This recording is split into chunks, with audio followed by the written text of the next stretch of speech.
Hello बच्चों, let's read this question. The question says read the given paragraph and select the option that correctly fills the blanks in it. So यहाँ हमें एक paragraph दिया हुआ है और नीचे जो टेबल दी है उसमें से सिलेक्ट करके हमें बताना है कि इन ब्लैंक्स में क्या आएगा. Hormones produce their effect on target tissues by binding to specific, ये ब्लैंक है, यहाँ पर फिल करना है, called hormone receptors located in the target tissues only. Water soluble hormones usually need dash receptors that generate dash messenger for regulating cellular metabolism.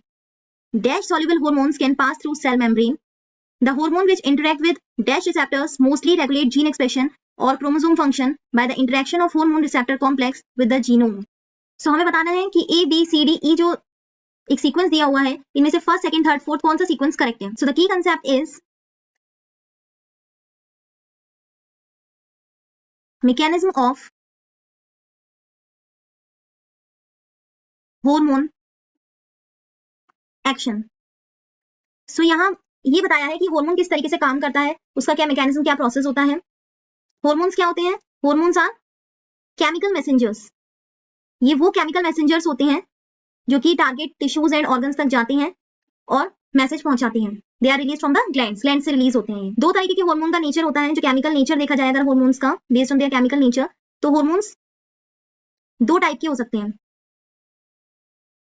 First होते हैं protein hormones जो कि अमीनो एसिड्स के बने होते हैं, और दूसरे होते हैं स्टेरॉइड हार्मोन्स जो कि कोलेस्ट्रॉल मींस लिपिड्स के बने होते हैं. पैराग्राफ में दिया है that hormones produce their effects on target tissues by binding to specific proteins. So first में आएगा proteins called hormone receptors located in the targeted tissues only. अब ये जो प्रोटीन हार्मोन्स होते हैं ये अमीनो एसिड्स के बने होते हैं. ये किसी भी सेल के अंदर कैसे जाते हैं, जैसे कि सेल मेम्ब्रेन होती है, तो इस सेल मेम्ब्रेन पर क्या होते हैं, कुछ मेम्ब्रेन बाउंड रिसेप्टर्स होते हैं. These are membrane bound receptors जिन पर ये जो प्रोटीन हार्मोन्स होते हैं वो बाइंड कर जाते हैं. अब बाइंड करने के बाद ये क्या करते हैं, ये हार्मोन्स क्योंकि वाटर सॉल्युबल होते हैं, प्रोटीन हार्मोन्स क्या होते हैं, दे आर वाटर सॉल्युबल, तो ये डायरेक्टली एंटर नहीं कर पाते हैं सेल पे, सेल के अंदर ये डायरेक्टली एंटर नहीं कर पाएंगे. तो ये क्या करते हैं, मेम्ब्रेन बाउंड रिसेप्टर्स के साथ बाइंड हो जाते हैं और ये सेकंड मैसेंजर जनरेट करने लगते हैं. लाइक साइक्लिक एएमपी हो गया, कैल्शियम आयंस हो गए, उनको जनरेट करते हैं जो कि सेकंड मैसेंजर्स होते हैं. और ये सेकंड मैसेंजर्स आगे चल के क्या करते हैं, सेलुलर मेटाबॉलिज्म को मेंटेन करते हैं. इट मींस कोई भी जो सेल का फंक्शन है या वहां तक जो भी मैसेज पहुंचाना है वो ये सेकंड मैसेंजर्स करते हैं. Because protein hormones directly enter नहीं कर सकते, तो वो सेकंड मैसेंजर्स क्रिएट करते हैं, जनरेट करते हैं. So hormones produce their effect on the target tissues by binding to specific protein, जिनको हार्मोन रिसेप्टर्स कहते हैं. नेक्स्ट है water soluble hormones usually need dash receptors. तो जो वाटर सॉल्युबल हार्मोन्स होते हैं जैसे कि प्रोटीन हार्मोन्स होते हैं, उनको कौन से रिसेप्टर्स की जरूरत होती है, मेम्ब्रेन बाउंड रिसेप्टर्स की, जो कि सेल मेम्ब्रेन पर होते हैं, सो दैट वो उन पर बाइंड कर सके.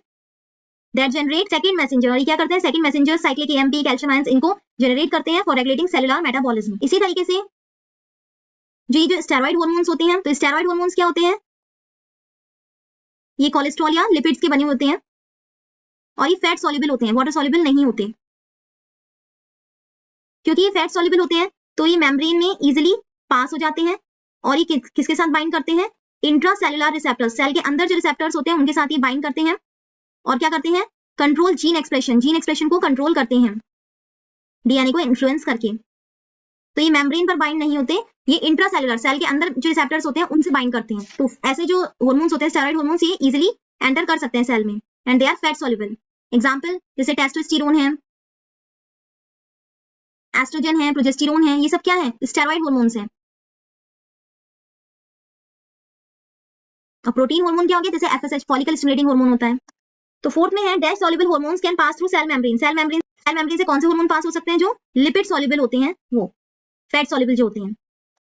The hormones which interact with intracellular receptors, ये किसके साथ इंटरैक्ट करते हैं, इंट्रासेलुलर रिसेप्टर्स जो सेल के अंदर होते हैं, सेल मेम्ब्रेन के, उनके साथ ये इंटरैक्ट करते हैं, बाइंड करते हैं और जीन एक्सप्रेशन को कंट्रोल करते हैं. So the final answer is first, that is A proteins, B membrane bound, C second, D lipid and E intracellular.